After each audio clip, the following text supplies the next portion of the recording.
Phone tapping విచారణ పేర గుంపు మేస్త్రి గుంటనక్క డ్రామా అని చెప్పి చూస్తాం. ఈ విచారణలో న్యాయం జరుగుతుందన్న నమ్మకం నాకు లేదు. మున్సిపల్ ఎన్నికల్లో బీసీలకు 42% కల్పించకుండా దృష్టి మళ్లించే కుట్ర. ఈ ఎన్నికల్లో మేము పోటీ చేయం. బీసీ, ఎస్సీ, ఎస్టీ, మైనార్టీ మహిళల్లో ఎవరైనా సంప్రదిస్తే మద్దతిస్తాం.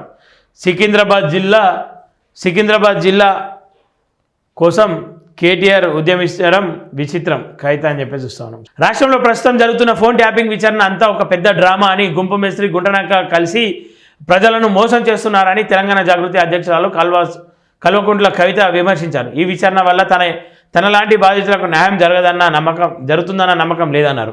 బుధవారం బంజారాహిల్స్లో జాగృతి కార్యాలయంలో తెలంగాణ ఉద్యమ నేత మాజీ మంత్రి ముచ్చర్ల సత్యనారాయణ జయంతి సందర్భంగా ఆయన చిత్రపటానికి పూలమాల వేసి నివాళులర్పించారు.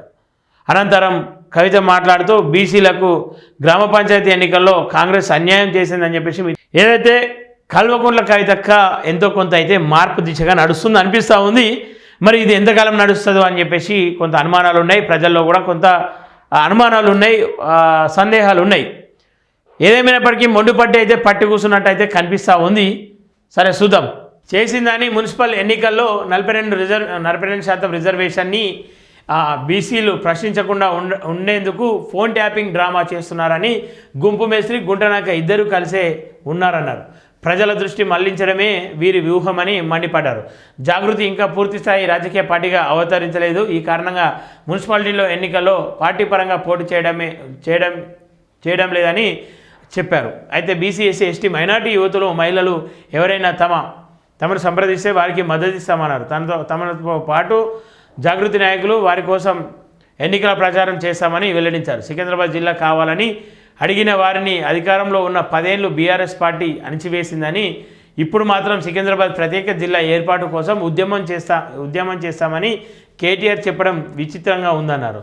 జిల్లాల పునర్విభజన ఎప్పుడు జరిగినా సరే సికింద్రాబాద్ను జిల్లా చేయాల్సిందేనని, అదేవిధంగా ఒక జిల్లాకు పీవీ పేరు పెట్టాలని డిమాండ్ చేశారు. బీసీ కులాల పేర్లు, ఉపకులాలకు అన్యాయం జరగకుండా జాగృతి తరపున సమాచారం సేకరించి నివేదిక సిద్ధం చేస్తామన్నారు.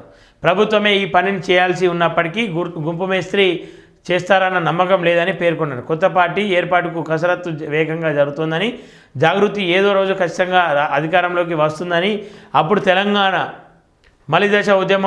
తొలి దశ ఉద్యమకారుడు శ్రీకాంతాచారి జయంతి వర్ధంతిని ప్రభుత్వ పరంగా నిర్వహిస్తామని, ముచ్చర్ల సత్యనారాయణ వంటి ఉద్యమకారుల గురించి కొత్త తరం నాయకులకు తెలియాల్సి ఉందన్నారు. సింగరేణిలో సైట్ విజిట్ సర్టిఫికేట్ విధానం ఎప్పటి నుంచో ఉందని, కాంగ్రెస్ ప్రభుత్వం వచ్చిన తర్వాత దాన్ని ప్రధాన నిబంధనగా పెట్టారన్నారు.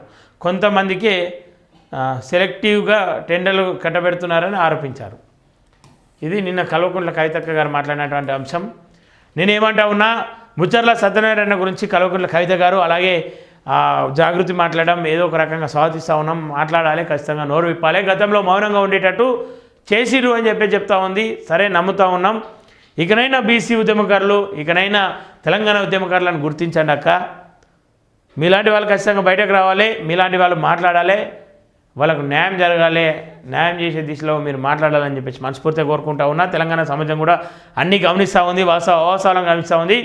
గతంలో తిట్టిన వాళ్ళు ఇలా పొగిడే ప్రక్రియ కనిపిస్తూ ఉంది. అదేవిధంగా మీరు అడుగులు వేయాలని చెప్పేసి మనస్ఫూర్తిగా కోరుకుంటున్నాం.